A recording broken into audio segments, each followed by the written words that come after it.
Organized team activities have wrapped up, which means there are some real on-field observations to be made. Luckily, we've got Seahawks beat reporter Gregg Bell with us to break down what he's seen and give us his top storylines heading into training camp. Let's light him up.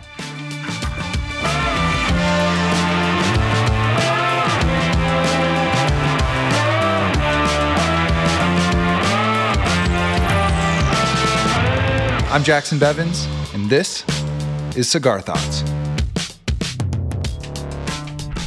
Welcome back to the Cigar Lounge. I am Jacson Bevins, and along with my despondent producer, Mike Barwin, this is the Cigar Thoughts podcast, and we'll get to what's sure to be a terrific conversation with Gregg in a moment. But first, cigars and whiskey. Cigar Thoughts is proud to be partnered with Seattle Cigar Concierge and Balvenie Single Malt Scotch Whiskey.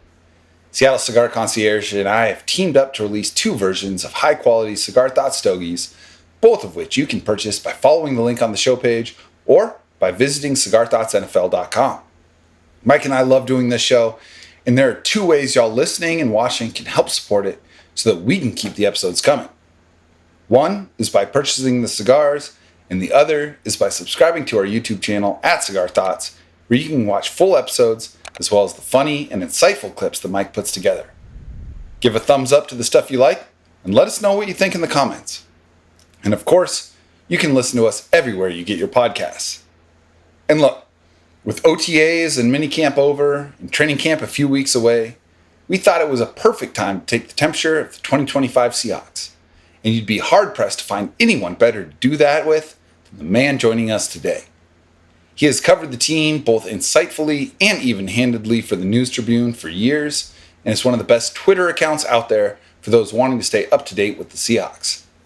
If you've been with this show for a while, you've already experienced the value he brings to the discussion, and he is back with us this morning. He is Gregg Bell. Gregg, how you doing, man? I'm good, Jacson. It's never too early for cigar. What is that, scotch, bourbon? Good job. Yeah, man, it's just a little breakfast cigar, a little breakfast bourbon. There you go. The usual. Got to get the head right for the show. Yeah, that's right. That's right. to digest what I'm about to say, I don't blame you.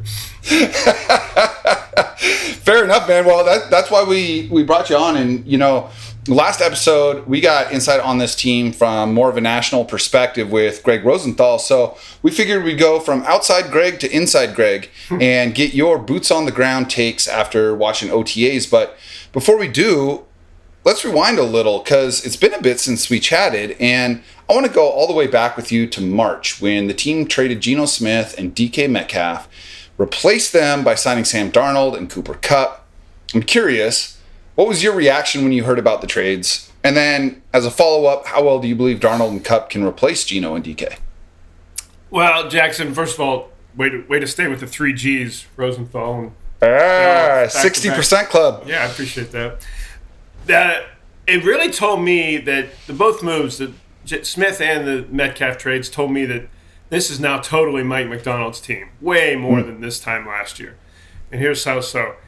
When Geno Smith gave the Seahawks what basically was an ultimatum of saying we need to have $40 million or more a year, the Seahawks didn't wait. They didn't negotiate. They didn't smooth it out by force of personality. Think about what Pete Carroll would have done in that situation. Carroll would have flown Geno Smith out to his house in the Big Island in Hawaii.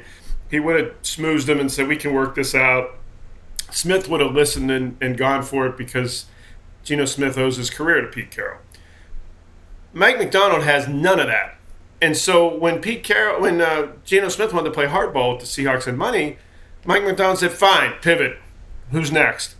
Let's hurry up and move because the free agency is about to begin in 4 days. Let's go get Sam Darnold.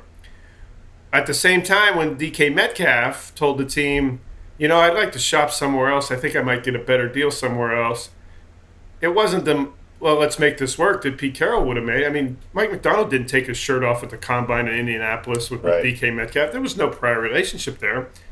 So as soon as Metcalf said, I wanted to be somewhere else, Macdonald said, fine, see ya. We're not here for guys who don't want to be on board.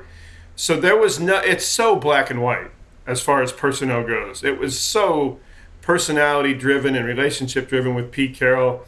It's bottom line driven with Mike Macdonald. And those two moves really struck home to me who's in charge and who determines this roster.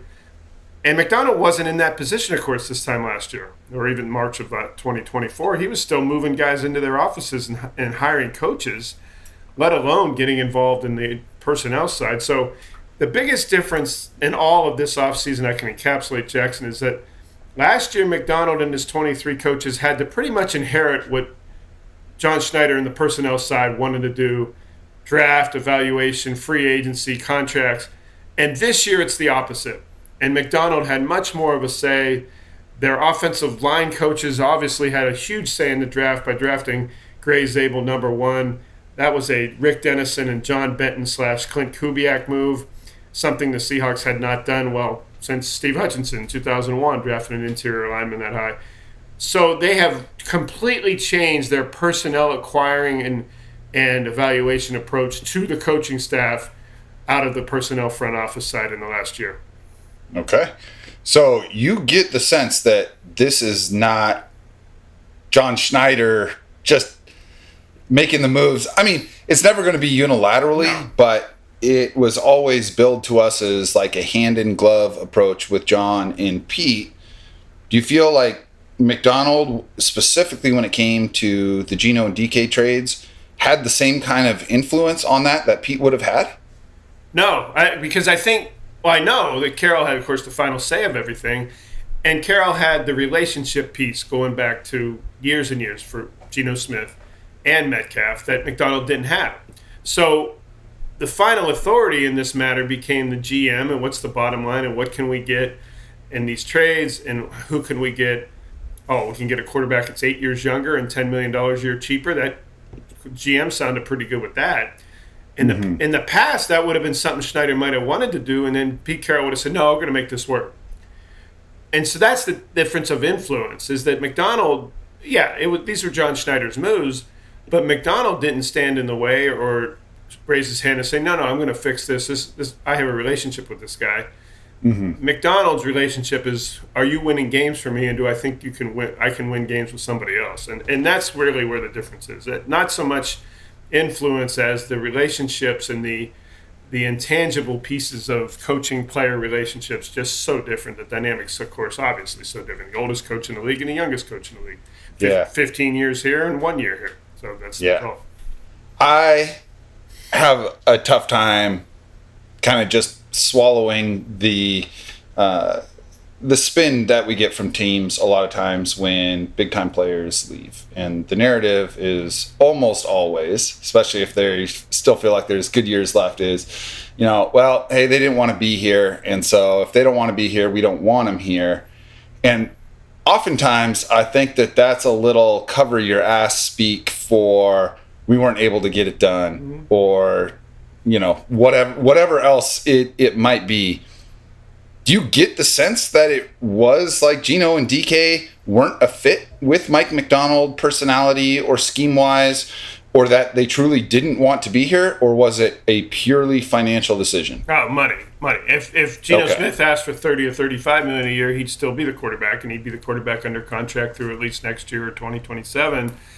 Metcalf told him, I'm going to want more than $100 million, and the Seahawks were probably thinking about $100 million. He ends up getting, 128 or whatever it was from Pittsburgh. That's right. And then if the Steelers throw in a second-round pick on top of all that, okay, well, maybe we can make this work. So it is all about the money and the bottom line of the draft pick or the trade compensation. It always is. Yeah. Russell Wilson was about money, right? The Seahawks weren't going to give him all the money he wanted. They didn't guarantees going in past his 30th birthday. It's always about the money. It has to be. It has to be from the Seahawks' perspective in a salary cap league. And frankly, it has to be for the players. Look at Geno Smith. He knows this is probably his last multi-year contract. Oh, yeah. So he needs to max that out as far as he can get it. You can't blame him for that at age 35. DK Metcalf, this is his first chance to be at somewhere other than Seattle for some other regime to pay him. It's not the same regime he got drafted into with Pete Carroll. He doesn't have the same relationship. He doesn't have the same quarterback. You can't blame the players for any of these situations. But, I'm with you about he didn't want to be here. His code for the money didn't work. Yeah. It's always about the money. Right. Yeah, no, and I will say, I mean, listen, everyone who knows me knows that I'm DK Metcalf's second biggest fan behind his mom, and I wanted to keep him here. But once I saw the contract that he signed with Pittsburgh, I was like, okay. Right. I do get it. Do I still want him to be a Seahawk? Yes. Do I think this offense would be better with him on the team? Yes. But, yeah, another team's going to make that kind of offer. Like, God bless you, man. I'm going to root for you in Pittsburgh. But I do get where Seattle was coming from. With that one, I have a little bit more trouble with not paying up for Geno Smith. And so I want to get your perspective on how well you feel Sam Darnold can step into what Geno Smith did. Well, Jacson, it's a different proposition. What they're going to ask Sam Darnold to do is different what they asked Geno Smith to do. And so not literally everything? Correct. They're going to try to help him more than he got help here. They're going to actually try to block for him and run for him. The two things they didn't do. Other than that, it'll be the same. Yeah. But, yeah, they brought in an offensive coordinator and new line coaches to run the ball. And so the proposition for Snyder and McDonald and the numbers guys became, are we going to want to invest $40 million on a two-time Pro Bowl quarterback that we had throw the ball all over the yard without any run game for a few years? Or wow, we're going to transition to a run game and take the ball out of this quarterback's hands, hopefully, if it goes as planned, roughly 15, 20 more times a game, then they're going to run the ball 15, 20 times more a game under Kubiak. Do we want to pay a 35-year-old quarterback $40 million a year to hand the ball off more? And the answer obviously was no. And they want to pay a $27 million 27-year-old quarterback $10 million a year less on a short-term deal to do that. And I really think that's what it came down to. If these are big ifs, if Ryan Grubb or even Shane Waldron, heaven forbid, were still the offensive coordinators, Geno Smith would have probably paid or at least negotiated more than they did. But when they were bringing in a guy who wants to run the ball 25, 30 times a game and go fullback and 12 and 22 personnel, why are you going to pay a quarterback $40 million to hand the ball off? And that, in a sense, is what they're going to ask Sam Darnold to do that they didn't ask Geno Smith to do. So all of that makes sense to me. If this was the same offense, it wouldn't make the same sense. But they're going to ask their quarterback to do a lot different. You know, I have a feeling we're going to circle back to Cup. So we'll put a pin in that for now. I want to fast forward after those trades. You get to the draft class. Did you have a sense of the direction that the team was trying to go? Not just with their first pick, because there was a lot of smoke about Gregg Zabel going to Seattle. But to me, when I look at this draft class, I see a lot of intention around a very specific type of approach, which this, outside of maybe Zabel and a couple of their later round picks, it wasn't a draft class that was high on polish, but it's a draft class that's extremely high on athleticism and potential. Did you get that sense going into the draft that that's how they were looking to approach it? At the Combine, Jacson, Indianapolis, the last of February, the 1st of March, I was told by coaches and personnel guys at the Seahawks that they really were looking for athletic linemen who could run off the ball and move laterally for this outside zone, and they were probably going to draft one highly. I thought that might have been a tackle from Texas, but that they wanted someone who could move, play multiple positions. And I was also told there that they were going to draft a quarterback. And when I asked John Schneider on the record, well, sort of on the record, off the podium, what's your future plan at quarterback, he gave me a much more straightforward and real answer than he did the year before after the draft when he said, is that a serious question? He said, we hope the draft board talks to us. And what that meant was we hope teams don't overdraft all the quarterbacks that we think could help us, that we've scouted and possibly put in. And this year they did. This year, 6 of the first 12 picks weren't quarterbacks because the class was terrible. This year, Jalen Milroe was around in the 3rd round, and the Seahawks didn't have to trade up and do any moves to get him. So it panned out in that way, as I thought it would. The Emmanwori pick surprised me for then the simple fact that they traded up 17 spots to get to the top of the 2nd round to get him. And in fact, they really wanted him at the bottom of the 1st round. And they were trying to trade in and make that happen. Yeah. how much they wanted that guy. At first, I thought, well, they're going to go that big on a safety. And then I saw how they practiced him in minicamp and OTAs. And I said, he's not a safety. That's right. He's a jack of all trades. He was doing outside linebacker drills, Jacson, at the minicamp. So they're going to use him all over in any matchup situation McDonald pleases.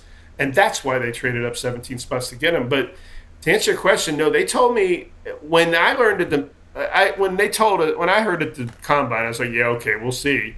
I've heard this before, that they're going to go lineman first and they're going to go athletic. But when they did do it, and with Zabel, not only Zabel, but the fact he's from a lower division school, we mentioned first time they've drafted a guard in the first round since Steve Hutchinson in 2001. It told me that the new line coaches, Rick Dennison and John Benton, 47 combined years of NFL coaching experience on offensive lines, that they were dictating the draft strategy. And that's a switch. Snyder and his personnel side have been doing it for years with Pete Carroll's blessing. Well, now the coaching staff, the assistant coaches, had a huge sway in the Seahawks at the top of the draft and who they took. That hasn't happened here since who knows when. Maybe back to Chuck Knox when they had a whole staff. That is a departure. And that had to happen to have different offensive line results. You have different offensive line input, and they finally did it.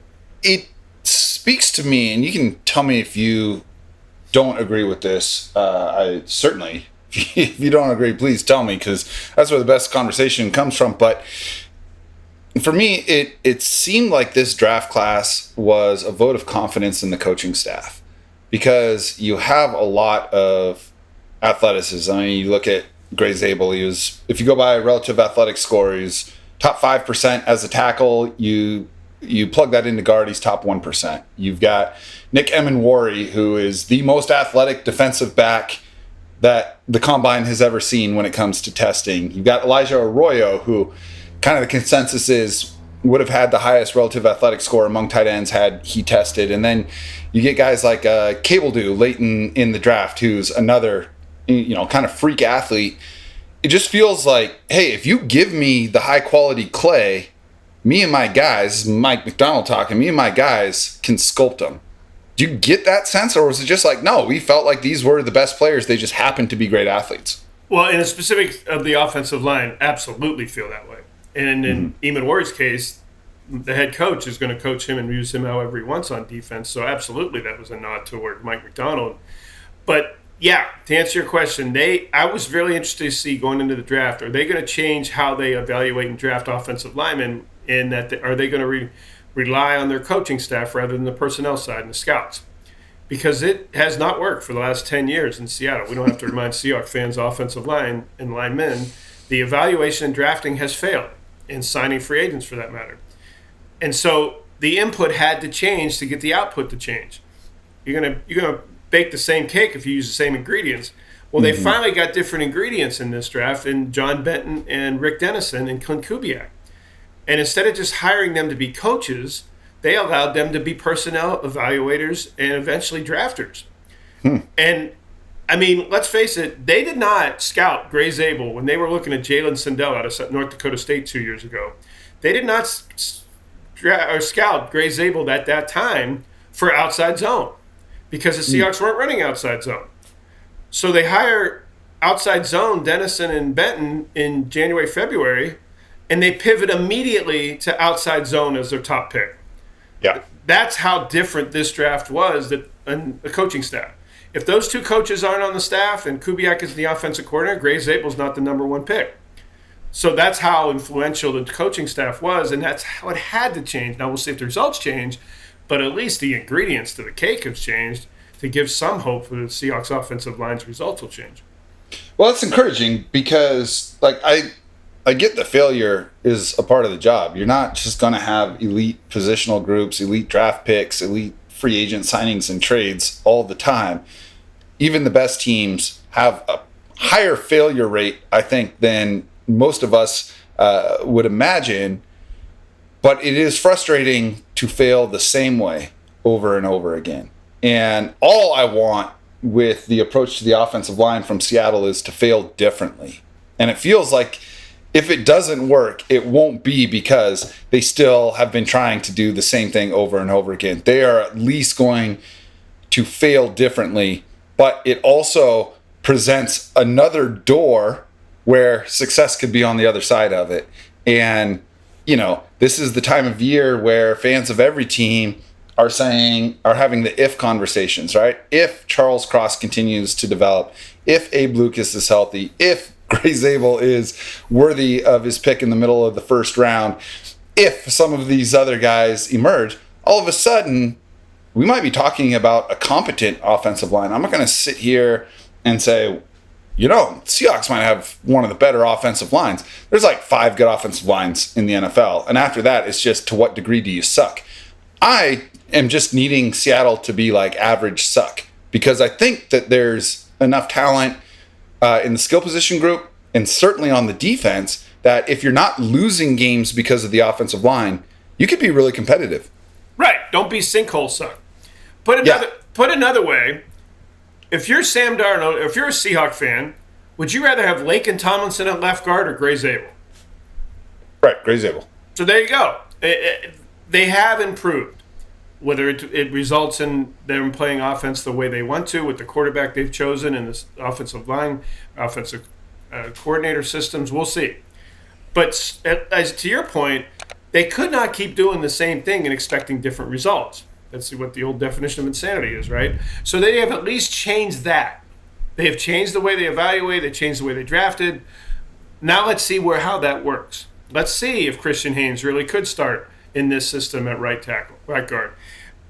Is Jalen Sundell as perfect a fit for this system as opposed to ill-fitting last season? That's what everyone tells us this offseason. I have not heard assistant coaches and personnel guys go on and on about a second-year undrafted rookie as much as they did Jalen Sundell this offseason. No shit. Yeah, it made me feel like Mike Webster was on the roster or something. I couldn't. Great. This guy didn't even play last year, and you guys are talking about how great he is. So they are on and on about how he could fit this at center. I think, Jacson, when the season starts, you're going to have 2 North Dakota State Bison side by side on the starting offensive line. I think it's going to be Sundell at center and Gray Zabel at left guard, and we could have Christian Haynes, a second-year guy who barely played last year, as your right guard. And that's 60% of your line with almost as many starts as you and I have in the NFL. Yeah. I mean, you're not joking. I feel like this is a great segue. When I first reached out to you about coming on the show, I told you, what I'm most interested in are what are your top storylines coming into training camp? Because we got a little bit of time now. Like, you have some actual on the field evidence. Like, you've seen these guys move around. You've seen at least surface level how they adapt to what their coaches are asking them to do. You've covered a lot of training camps for this team, and I don't know what your answers are. So tell me, what are the things you're looking forward to the most? Well, number one, Jacson, is Sam Darnold. What does he look like in the full Kubiak system? How does he respond to Jacson Smith-Njigba? How does he throw to Cooper Kupp? He had the best receiving core, if you count Hawkinson, the tight end. He had the best receiving core in Minnesota that you pretty much can have in the NFL. He doesn't have that anymore. He didn't have one of the NFL's elite offensive lines, but he had a better, to your words, he had an average suck offensive line in Minnesota compared to what Seattle has had the last few years. Yes. And he had a running game with Cook that ran over 1,000 yards and actually ran the ball more than a few times a game and actually ran the ball in the red zone, which Seattle would not do. So this is an entirely new system and for surroundings for Darnold. When I see Darnold in OTAs and mini camps, I start to go, oh my gosh, this guy looks like Sam Halligan, the way he can't throw the ball on target. Mm-hmm. And then I temper that, of course, to say that, so what? It was June. How is he assimilating with Kupp and Smith-Njigba? How is he facing pressure? How is he in this I formation with play action passes? How does it all look with a brand new quarterback? Is the number one. It's the most important position in the sport, so it's the number one thing I'm looking for every day in camp. How do the players respond to him? He's fortunate in that most of them are new here, and so they haven't established and been used to under Geno Smith or even Russell Wilson before that. If Metcalf was here, he would be adjusting that. Well, he's gone. Right. And so there's nobody here beyond Charles Cross in his 4th season there's nobody on the offense that's really ingrained in former quarterbacks and systems that Darnold's going to have to change. So that's to his advantage. But I've been saying this and I'm writing this. People get mad at me for saying it. My first impression, which again is premature because they weren't even in pads, but my first impression, having seen 5 practices of OTAs and minicamps, not in pads, were as a pure quarterback throwing the ball, the Seahawks got worse at quarterback in trading Geno Smith and signing Sam Darnold. I'm talking just throwing the ball like you were in the street to see how far and how accurately it can go. Smith throws a beautiful pass that is accurate almost every time. Well, and I mean, all the advanced metrics back that up. Like, I'm not saying Geno Smith is an elite quarterback, but a lot of those advanced metrics would. So, that would be great, and that would be damning for the Seahawks for 2025 if they wanted their quarterback to throw for 4,500 yards and 40 touchdowns and throw for 40 times a game and have the 31st ranked rushing offense. As we've already talked about, they don't. So they have an entirely new system and asking entirely new things of their quarterback. If Sam Darnold's pushing 4,000 yards passing, the Seahawks aren't going to make the playoffs.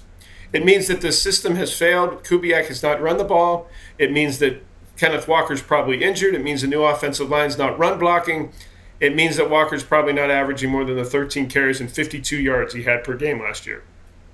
When everyone asks me what's the key number, the key metric for me for the 2025 Seahawks, Jacson, it's average carries and average yards rushing per game for Kenneth Walker.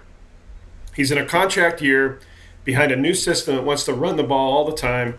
If he's not getting the rock more than 13 times for 50 yards, they fail. And Sam Darnold's going to get killed behind an offensive line that isn't blocking well enough. But if he's above 13 and 50, which they are, of course, planning on him to be. Yeah, I would hope so. Right. Now it works. Now you're going to see play action pat. Now you're going to see bootlegs and rollouts. Now you're going to see defenses that have to play the run, honestly, on 3rd and 4th and 1. Remember the Giants game in the first week of October at the Lumen Field last year? Yeah. 4th down, 1 yard, yard to go in their own end. McDonald desperately going for it down a score. They run a bootleg. They try to run a bootleg to Zach Charbonnet. I don't know if you remember this play. Yeah, I remember this. Brian Burns didn't even look at Charbonnet. Yeah. He put his head straight into the chest of Geno Smith and sacked him before Smith could even turn around from the play-action fake. That's how much teams didn't respect the run game, even in short yardage on 4th and 1. Uh-huh. That's why they hired Clint Kubiak. So how does Darnold fit into all of that? We may not get the answers until the middle of September or early October, but that's what I'll be watching number 1 in training camp. That's a long answer to lead Okay. Hey, before we get to number 2, and I'm glad, and I'm gonna interject after each one of these. Everything that you're saying about the difference between Geno and Sam Darnold is stuff I've been catching a lot of shit for since March. And I remember going on KJR with Softy and Dick, a couple more friends of the show. I know they're friends of yours. Mm-hmm. And they had me on to get my reaction, and I just got lambasted online afterwards.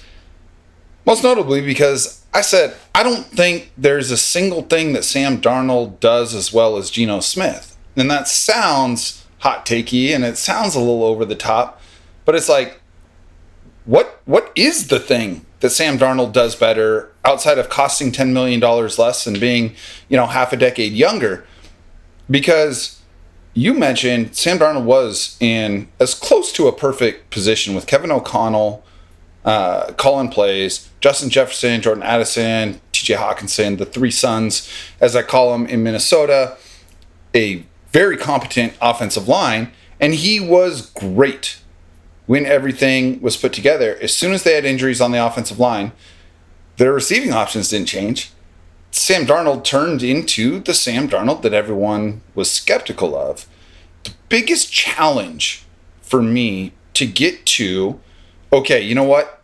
Sam Darnold can do the job, at least close to what Geno Smith did, and I'm keeping in mind that I doubted Geno Smith like many others when he first took over the job as well, so I'm willing to be wrong here. But the delta between Geno Smith's performance in a clean pocket and under pressure was so much smaller. not only statistically, but I'm just talking eye test, watching the game, so much smaller than Sam Darnold, who was very good when things were good and atrocious as soon as they weren't.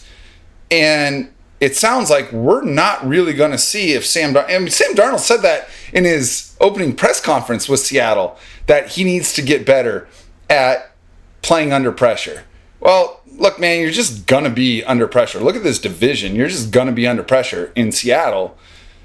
I am just so skeptical of his ability to close the gap the way that Geno did when the play breaks down.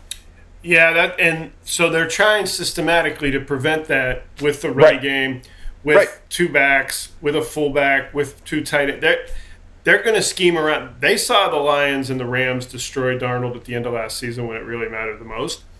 They know the rest of the league's blueprint on Darnold's out, and they're going to jam receivers and pressure the quarterback. That's the way you're going to defend him against the pass. So what do you do to defend that? The counter to that for Seattle will be run the ball. Outside zone, run it in passing situations. Jacson, you're going to get booing at Lumen Field on the first game, September 7th, because Kubiak is going to run the ball on a 3rd and 5. Or on a 2nd and 10. And everyone's going to be booing and pissed. But that's what they're going to play this year.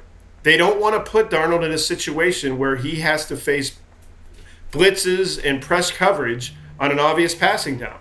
That's not how they're going to design this offense to be. So, or you're going to see Jalen Milroe come in on 3rd and 3 or 3rd and 2. Mm-hmm. So, my point is, they're not going to ask all of Sam Darnold that they ask of Geno Smith. With Geno Smith, it was 4th and 1, your own 30, game on the line. Go do it, Geno. No running game. Try a play-action bootleg pass. Yeah, we saw that get smacked in the face. Game over. They're not going to ask that of Sam Darnold. That's why Kubiak's here. That's why they did the move they did. Of course, if Smith had said, well, I'll take 30, 35 million, he'd still be the guy, and they'd make him work in this system. When he didn't, they pivoted immediately to a quarterback they thought would be better for this system than Geno Smith. Man, I just want to be wrong so bad, but it sucks hearing that in order to save $5 to $8 million a year, they're going from a quarterback who can be in the trenches and still do what's asked of him to a guy that's like, well, we just need to protect him. We got to change the whole offense so that the quarterback doesn't actually have to do stuff. Man, I mean, and maybe it works, right? Maybe it works. We have seen that formula work before, right? But it's not like they're checking down to a guy they're paying $8 million a year either. But he's 27, and sure. Smith is 35. Now there's a difference there. Sure. I know your skepticism's warranted, but if Darnold can do it in this system, he'll get another contract. If Smith can do it in this system, he'll be almost 40 years old. So there's a difference. They may have a guy for the future at relatively lower cost. Sure, but the challenge there is, if what you said is right, and I'm not even saying that this is what you're predicting, but if that happens, now you do have to commit to a quarterback that you are admitting is very limited and that it only works if all of this other stuff is working. And offenses get figured out all the time. And turnover at the offensive line position is higher than any other positional group. And so to me, it's like you're kind of painting yourself into a corner where it's like, okay, we can make it work with this quarterback that we're admitting has deficiencies. We're going to try and cover those deficiencies. And then if it does work because of the system, we got to pay this guy. Sure, he's young, but he's still someone that needs everything to go right in order for it to work. That to me is the danger, is that it does work and you get a Daniel Jones season that you got in New York a few years ago, and they sneak their way to 10 wins and maybe steal a playoff game. And now you're committing real money to a very deficient quarterback that is hamstringing you from getting better. And I know that that's an argument that was being made against Geno Smith, but I need everyone listening to this to know that, like, what Geno Smith was doing, you put Geno Smith in Sam Darnold's situation last year and vice versa, this isn't a conversation. No.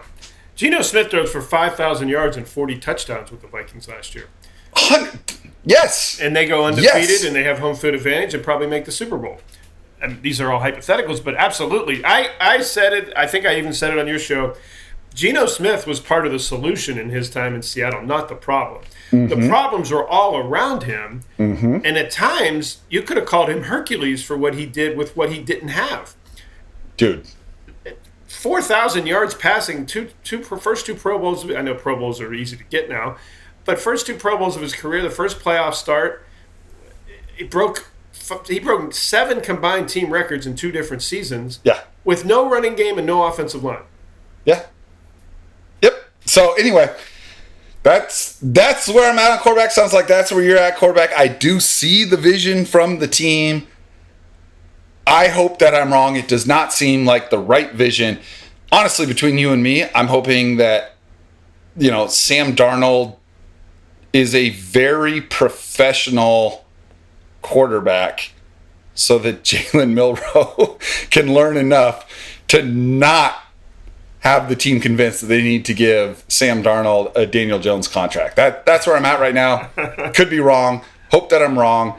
Last thing on QB before we move forward is my guess is that if Sam Darnold were to blow his knee out tomorrow, Drew Lock would be the day one quarterback. Yes, absolutely. How much of that is experience and knowledge and all the things that come with being in the league for a few years versus he's just a better quarterback than Milroe at this point? Well, it was really striking to me, Jacson, that they gave Drew Lock a 2-year deal.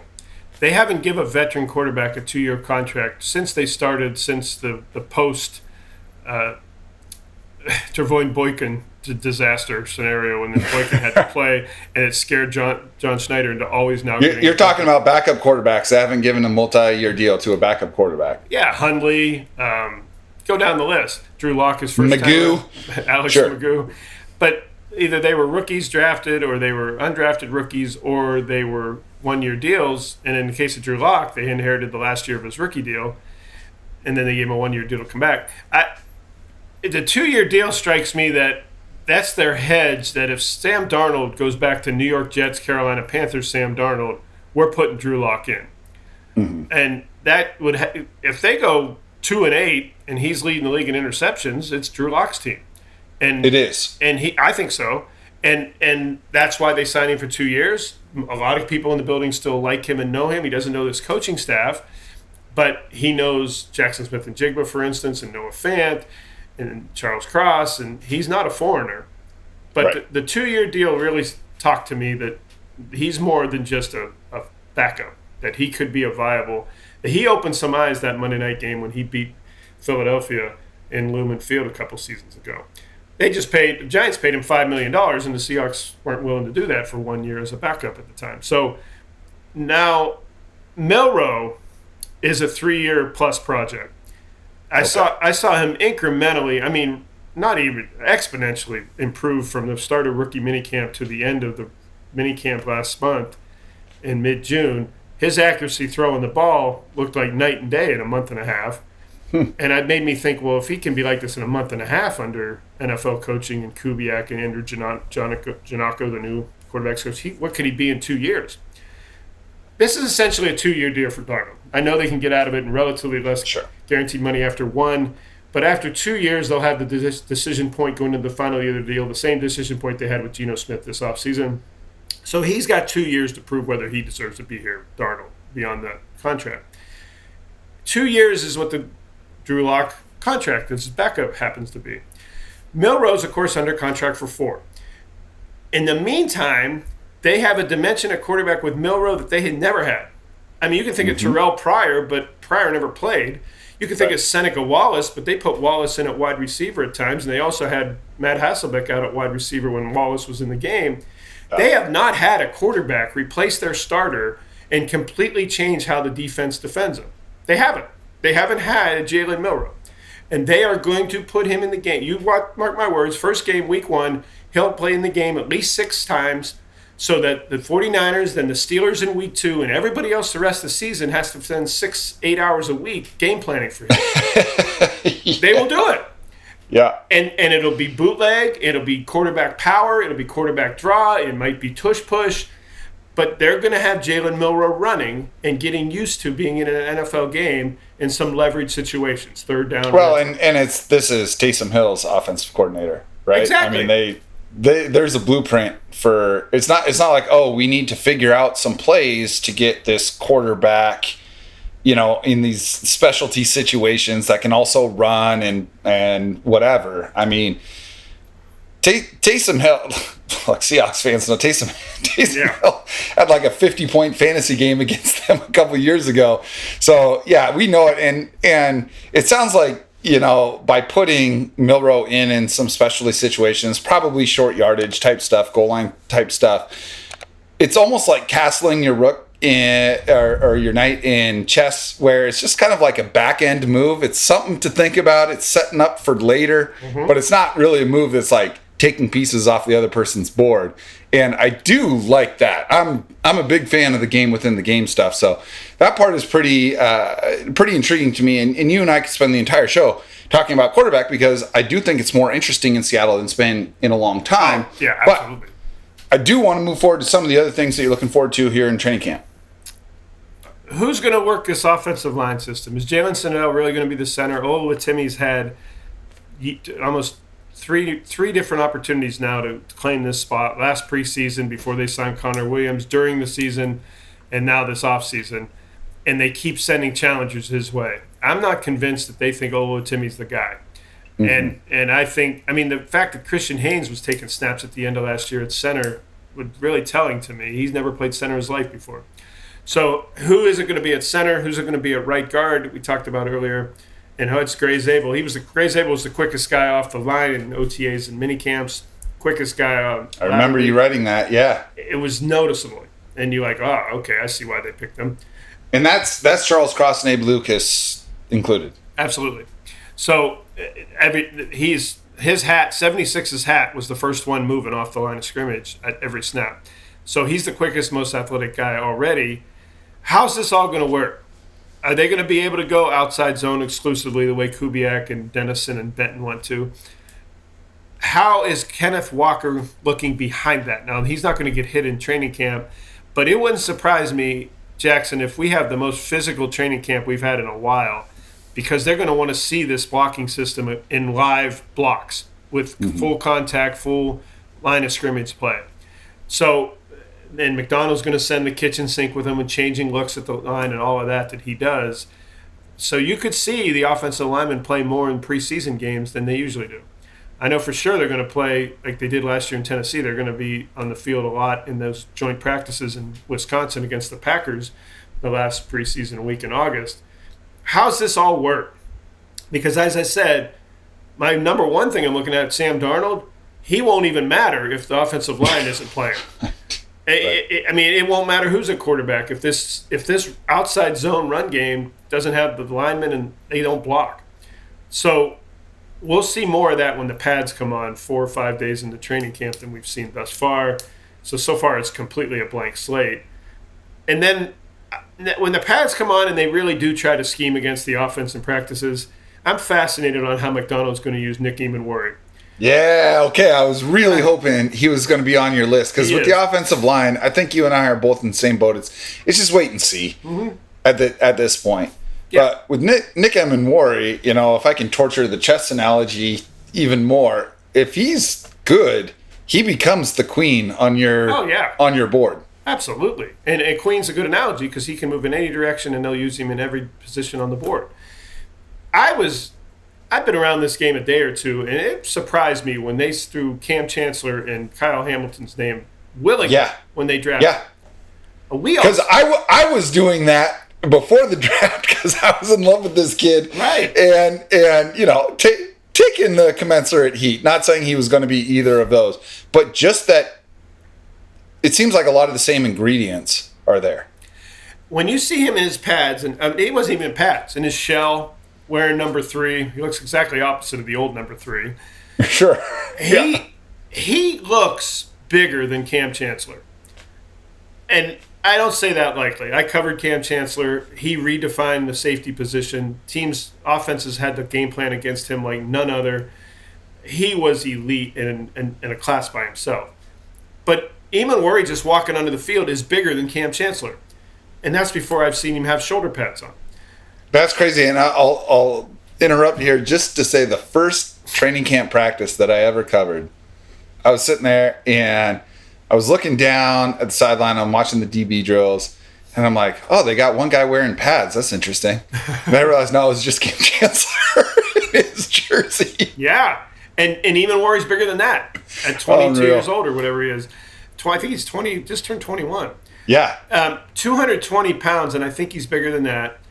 They had him, as I said, doing outside linebacker drills in minicamp and OTAs, which is very noticeable to me. They had him blitzing off the edge, and the offensive line almost never seemed to account for him, and he rushed in, and Sam Darnold was just lawn darting passes because number 3 was in his face. Well, and that's a hallmark of McDonald defenses, not just in Seattle, but Baltimore and before that Michigan, is blitzing from all angles and disguised blitzes and being willing to blitz with smaller guys. Absolutely. And they were blitzing him from inside, off the edge, outside linebacker, safety. I didn't see him as much as they advertised him to be at the start, which after the draft, McDonald said, well, he's going to start out at nickel. Right. I didn't see him doing that. When they went 5 defensive backs, it was Witherspoon inside and Josh Jobe outside. Now, they since signed Shaquille Griffin, of course, and I think he's going to compete with Jobe to be that outside guy when they move Witherspoon inside. But if OTAs and minicamps are any indication, they're going to play a lot of nickel with Witherspoon in the extra corner rather than with the extra safety. When they go big nickel, it's really going to look to me like it's going to be against the run. And perhaps early downs are when they think the offense is going to run, and that's where Emmanwori comes in closer to the line of scrimmage. He was also guarding receivers down the field in OTAs and minicamps, tight ends and wide receivers, inside and outside. I saw him outside to the sideline at times. But I also saw him line up as an outside linebacker, opposite of whether it's Tyrese Knight or whether it was Derek Hall or at times, and what most intriguing thing I saw in the spring practices, Jacson, at times the only 2 linebackers on the field with a bunch of extra defensive backs, sometimes even 6 defensive backs and 2 linebackers, was Ernest Jones and Nick Emmanwori. No shit. They were doing all kinds of stuff. And that, to me, would be the most intriguing way to use Emmanwori is take the other edge rushers off the field, keep Leonard Williams on, maybe have one of the edge rushers play at more of a defensive end type Leonard Williams look in a 3-man front, and just have 2 linebackers be Emmanwori and Ernest Jones taking the second level all to themselves with 6 defensive backs. He was trying all kinds of stuff, McDonald was, and Emmanwori is right in the middle of it. And the other thing is, only 3 or 4 practices in with the team, and Emmanwori is already with the ones and already smoking and joking with Witherspoon and one of the guys. And they're ripping him just like he was here for 5 or 6 years, him and Woolen were, and Josh Jobe. And he's one of the guys already. And it spoke to me that he is around with the ones, and he's going to be on the starting defense quite a bit this year. Okay. That is really fascinating to me because that was my number 1 question coming in training camp is, are we a year away with Emmanwori, or is this an immediate impact draft pick? Yeah, it looks like an immediate. I'm going to use him like Kyle Hamilton draft pick from Mike McDonald. Oh, man. That is very exciting because Kyle Hamilton came in, and look, Kyle Hamilton was the top half of the first-round pick at safety, which never happens anymore in the NFL. I mean, frankly, it just rarely happened ever. And so, but that's because he exhibited true polish at Notre Dame in college. We did not see the polish. We saw the pop plays from Emmanwori. We did not see that level of refinement from Kyle Hamilton. And I imagine for a player who is coming in raw, which even as a huge fan of the pick, I will admit Emmanwori is coming in raw, asking him to learn so many different things is a huge ask. It's a big ask of any rookie. But, you know, you had such a great article wrapping up OTAs and minicamp, and in there you had a little nugget that he was going up to Mike McDonald's office so frequently with questions that McDonald had to be like, look, man, if the door is closed, just knock first type of thing. And I got to imagine McDonald's just loving Oh, that. he loved it. Yeah, absolutely. And McDonald actually volunteered that. It's not like we asked him how often. He was happy to tell us that. Aiden Dirty, the defensive coordinator by title, though he doesn't call the defensive plays, said that Emmanwori is on it. And McDonald has acknowledged that they are asking a ton of him already, and that they're not apologizing for that. And they said that he's asking for more. And he just wants to know everything there is to know about where they could possibly use him in the defense. And that's why I said don't be surprised if he's an outside linebacker. Don't be surprised if he is a big nickel. Don't be surprised if he is a third safety. Don't be surprised if he is coverage and blitzing. It's so early, yes, but it looks like McDonald thinks he has found his Kyle Hamilton 2.0. That is, I mean, I try so hard to be careful about comparing rookies or new additions to the team to great players. Right. But it's an easy fallback because you want to compare them to someone that the people listening to you recognize, right? And so you're going to gravitate towards these established stars. But to hear the coaches say it, to hear the front office say it, that's a different thing entirely. So I'm really glad that you mentioned that as your third thing, because that was my number one question coming into training camp, because I do believe that if you completely unlock Nick Emmanwori, he could have the biggest impact on this team of any of the draft selections this year, and frankly could be like a top 5 impact player on this roster as early as this year or next. So, that was the hope. It's encouraging to hear you say that that's the impression not only that you've got, but that the coaches are getting as well. Got a couple more questions for you while I've still got you. One, I want you to tell me what you think the best positional group on this roster is. Probably cornerback because of depth and in versatility. I think Devin Witherspoon is the best player on the team, and that includes Leonard Williams, because of how much they can employ him in a lot of different ways. I thought he was that last year too. I didn't think they blitzed him as often as they should have, but they were afraid to lose him in the back end in coverage.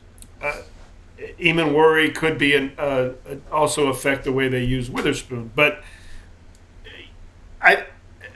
they like Josh Jobe. Carl Scott, the defensive back coach, likes Josh Jobe as the outside corner if they do go nickel with Witherspoon inside. And now Woolen, of course, is on the other side entering the end of his rookie contract suddenly. So they've got. Let's talk about that really quickly. Do you anticipate if Rick Woolen is who he's been, sometimes sensational, sometimes what the fuck are you doing? Does he get extended because the talent is there, or do they need to see him take a step in terms of down-to-down execution and refinement in order to give him the type of money that a player like him will probably get given the promise that he's shown? Right. I think it's the latter. And I think specifically McDonald needs to see it. Pete Carroll saw it his rookie year and then didn't see it in year 2 and 3 and benched him. McDonald hasn't seen that from Woolen. He didn't draft him. I'm not sure he would have drafted him. And I mean, let's face it, Pete Carroll's one of the few guys that were willing to draft him. Obviously, they waited till round 5 to do it, or round 4 to do it. It's the third-day draft pick. So not everybody even inside the Seahawks building, including Pete Carroll, were sold on Woolen. And he ended up getting benched by the guy who drafted him in the second and third year. I think Woolen has to prove a lot to McDonald. Can he be an every-down guy that the teams don't pick on in the run game? Can they be a guy that at times they don't pick on in the pass game, which they have done?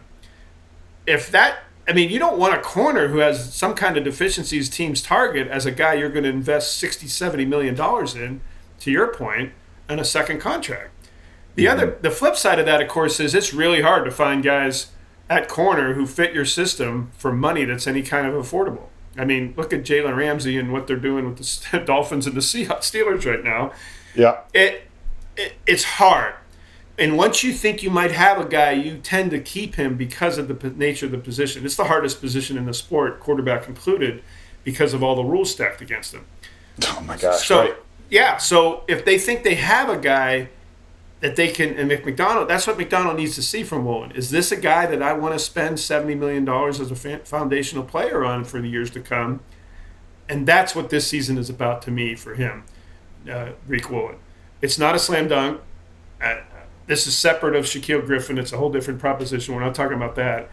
We're just talking about the future beyond this season for that side of the cornerback position. They have what they love in Witherspoon, and I mentioned how great he is. Do they have that in Woolen? I don't think they think that yet. I know McDonald isn't convinced of that. Yeah. It's funny. I guess it's got to be over a year now. We had Antonio Cromartie on the show, and in the same way that MF Doom is your favorite rapper's favorite rapper, Antonio Cromartie is your favorite cornerback's favorite cornerback. And I asked him who on this team stands out to you, and I didn't even finish asking the question. And he said Rick Woolen, because I think, one, he saw a lot of himself in there, which is a guy who understands playing the football.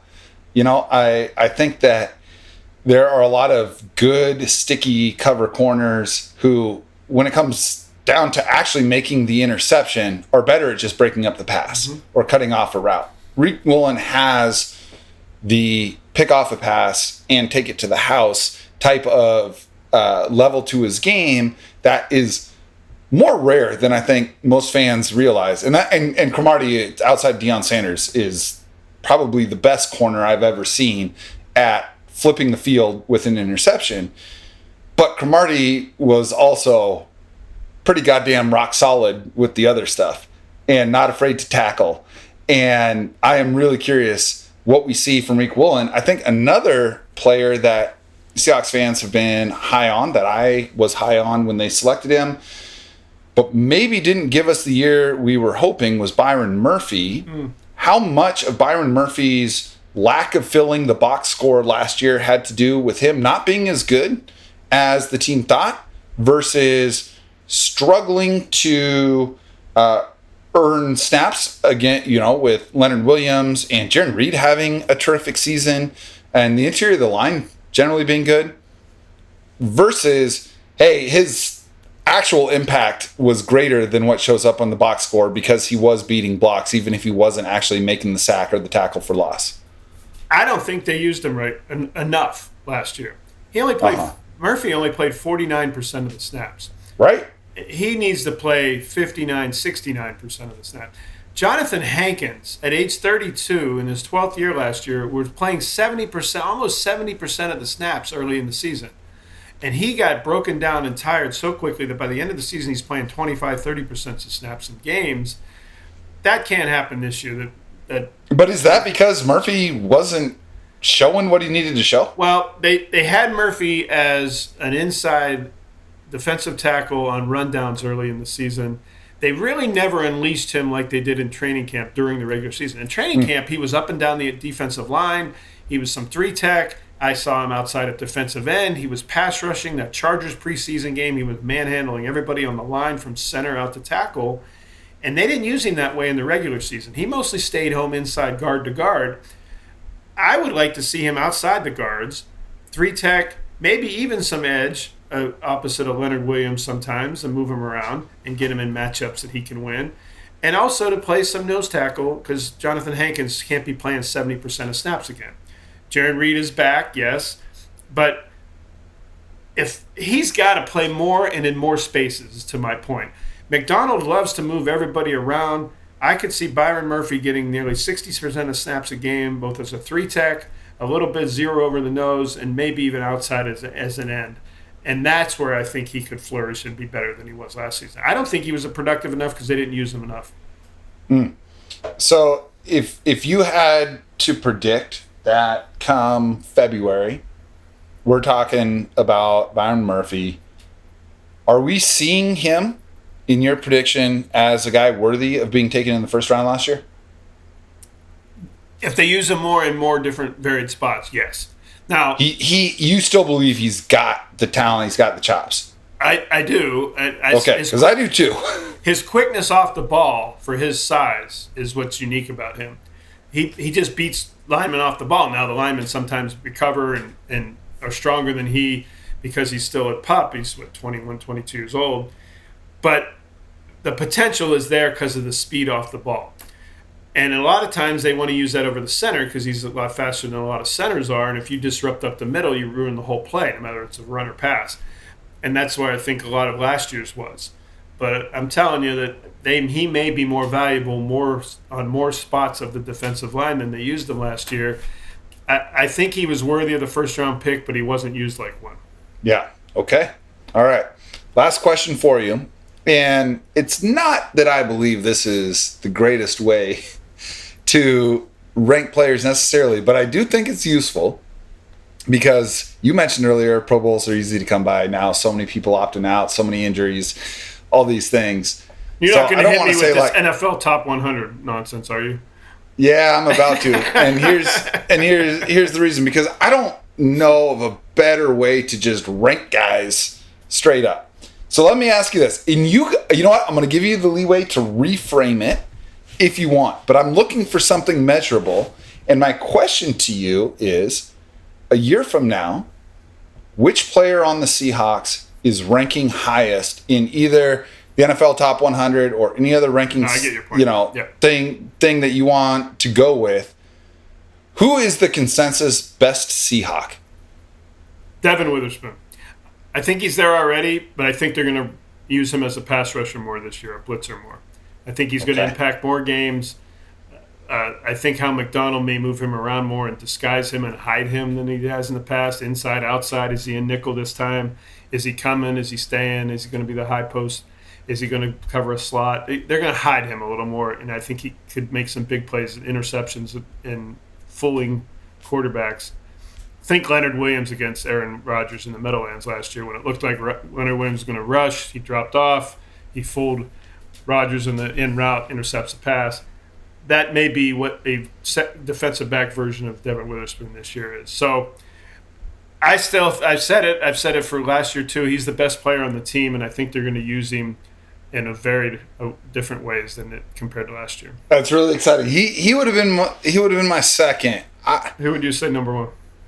I think Jacson Smith-Njigba is going to establish himself. Cup's going to take a few of his targets that he got last year, and Cup's going to be in the slot too. More than DK though. Well, Smith-Njigba. I mean, fewer targets to go around, like we talked about. But I'm talking about target share. Well, he'll still be the leader, but now it's an adjustment year because Smith-Njigba is going to play outside a lot more, at least if OTAs and minicamps are indicative. Because they used Cup, I won't say exclusively, but quite a bit in the slot during off-season practices. I was expecting to see a little more of an interchange between inside and outside with JSN and Cup and the slot versus outside.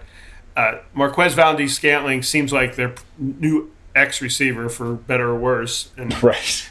So at least hopefully until Torrey Horton is up to speed. Now, Horton was surprising me how much he was participating in OTAs, and then by minicamp he wasn't participating anymore. Coming off that season-ending leg injury with Colorado State last year. But he is intriguing, for sure. Somebody else, while we're talking about wide receivers, I really like, and I don't know where he's going to fit in, is Cody White. Every time he plays, he produces. Every time he practices with the ones, he produces. Yet he's been doing that for a while. Yeah, since the beginning of last off-season and training camp. And I really think he's a productive, good size, decent speed receiver that deserves to play more, but that could come at the expense of, dare I say it, Jake Bobo. Oh, yeah, man. So, I mean, where else would he play? Or how else could he get on the field? Right. Well, we're going to see fullback. We're going to see two tight ends. Yeah, right. There's not going to be nearly the number of snaps available to the wide receiver group that we've gotten accustomed to. Exactly. And so just purely on productivity when he's on the field, Cody White's really good in the limited time we've seen him in practices and games. But Bobo could really impress the new coaching staff by blocking on the outside against the run. And I know that's not sexy and that's not what fans notice in wide receivers, but for this offense, that might be the most important trait to try to impress the new guys, especially if you're not a JSN or Cup as a top flight wide receiver. So that's another mini game within a game battle in training camp. Cody White versus perhaps Jake Bobo for one of the last wide receiver spots, with Horton probably getting it on special teams. When Horton gets healthy, he's going to have probably one of the first cracks at kick returner. along with Ricky White from UNLV, the 7th-round pick, who also has had some injuries. Sure. You know what? I'm gonna slip one more question in here because I haven't heard hardly anyone talk about this guy, and I loved him in college, even before Seattle drafted him. And of course, like Torrey Horton, the injury aspect I think kept him out of the first round. And this is a player that was taken before Jalen Milroe. It's Elijah Arroyo. Mm-hmm. Do we have anything to go off of yet? It's premature to say, but he had a lot of passes go off his hands in OTA minicamp. Got it. And when he did play with the ones, he was outside as an X. And when he was an inline tight end, he was definitely with the twos. One of the overlooked offseason signings that could end up being a guy who makes a team at tight end is Eric Saubert, the former 49er and Chicago Bear. I remember him. Because of his special teams ability and his blocking ability, they could keep Saubert. And then it depends on whether at fullback – whether you're going to go with the rookie, the 275-pound Robbie Oots, the former Alabama tight end, or Brady Russell, the converted tight end. While we're talking about tight ends, I could see Arroyo get some outside X receivers time. He does need to catch the ball better than I saw him in the spring, but it was still early and no pads. And I don't know. I'm surprised, Jacson, that Noah Fant's on the team, frankly. I kind of am too. All right, I wasn't going to bring it up. But they could have saved a boatload of money in salary cap space for a guy who is not. That tells me there's a plan because Kubiak's offense is a tight end centric offense when it comes to the play action passing game. Right. And I feel like Fant has been misused, but also maybe he's just not the guy everyone thought he was when he was drafted in the first round. Well, yeah, obviously Denver thought he wasn't the guy he thought he was, and they included him in the trade. He got a 2-year deal. This is the second year of the 2-year deal. His cap number is above $10 million. I thought he'd be a chance to be released. He could still be an option to trade at the end of training camp if a team needs a tight end, if they love A.J. Barner as much as they seemed to last year, and if Arroyo develops rapidly. I could see that being a move they make. They're going to have to decide on him after the season anyway. But to your point, if Kubiak has a guy at tight end he really likes, and he will feature him, and could Noah Fant be that guy? Training camp may start to tell that a little more. Yeah, you'd like to think he could be Jawan Johnson. Yeah. Right? Who was an effective kind of third, fourth option in New Orleans and with real game-breaking potential. It just feels like Noah Fant, what he excelled at in college was beating people up the seam. Right. And then the only way that Seattle's ever gotten him the ball are on these little rollouts. And it's like you're going to catch a ball with your back to the defender, and I hope you catch it, versus like get the ball in this dude's hands with a chance to be the explosive type of player or get him over the top of a linebacker. So, yeah, I do think that is going to be an interesting wrinkle because I was surprised that they kept him.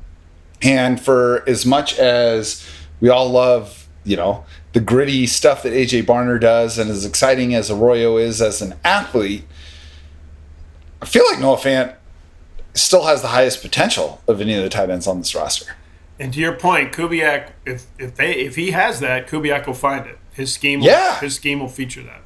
Yeah, absolutely. Listen, man, this has been awesome. I got like 20 more questions for you. But, you know where to find me. Yeah, exactly.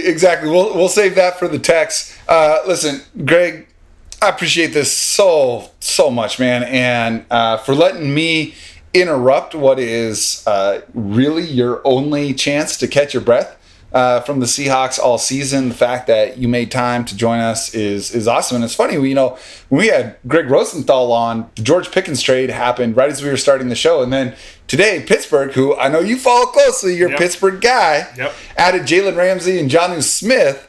So I think that having Gregg's on Cigar Thoughts is like the Waffle House index is for the economy for Steelers moves. So, although it's so funny, mentioning Jonnu Smith, it feels like if I'm the Dolphins, I'm like, hey, what you want for Noah Fant? Because I think he would be killer in that role. But that's conversation for another time. Gregg, thank you so much, man. Hey, I appreciate you, Jacson. I love what you do. Thanks, man. It means a lot. Listen, before you go, tell anyone who may not know already where they can find more of you. Well, on the internet, thenewstribune.com, with my coverage at the News Tribune for the Seahawks, and on Twitter X or whatever the kids call it, it's at GBellSeattle. It's the best. I said at the top of the show, this is one of the best follows on social media if you're a fan of the Seahawks.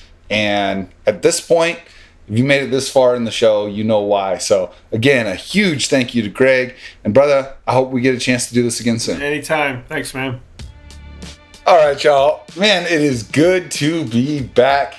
I know Mike and I are both very excited about getting back into the swing of things and bringing you guys regular shows as the offseason progresses and, of course, into the regular season. And as always, you can find Mike and I on social media as well. I am on Twitter and Blue Sky at Jacson Bevins. That's Jacson. Remember that no K is okay when you're spelling my name.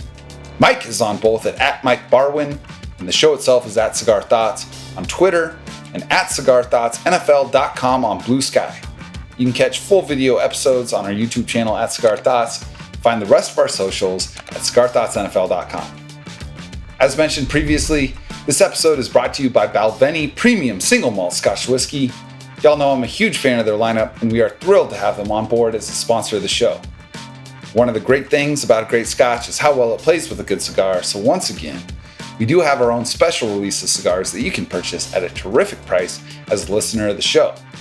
The release of these Cigar Thoughts Stogies has been successful enough for us to continue offering them for the low price of $149. That's right, only $149 for a bundle of 10. As many of you know, we partnered with one of the most prestigious cigar manufacturers in the world to release these official Cigar Thoughts cigars, which you can order directly from CigarThoughtsNFL.com. Just follow the link on the show page to get these easy-to-smoke stogies rolled with 13-year age premium Dominican tobacco leaf, so much older than what you're going to find with 99% of the cigars that are out there. Or you can hit us up on Twitter or Instagram. We'll send you the details directly. I know a lot of y'all have gotten your cigars that way, so don't hesitate. The cigars, they come with a Boveda humidification pack and a Mylar storage bag to make sure they stay fresh whether you have a humidor or not. Of course, you can listen to this show at fieldgoals.com and everywhere you get your podcasts. And if you're listening on Spotify or Apple Podcasts and you like the show, drop us a 5-star rating, leave a quick review. Thank you to all of y'all listening for your continued support of the show. We know you've only got so much time for podcasts in your life, and it is an honor to be a part of that for y'all. Please know that by sharing this show on social media and with your friends, you give us the juice to keep making this happen. We'll be back soon, but in the meantime, onwards and upwards, my friends.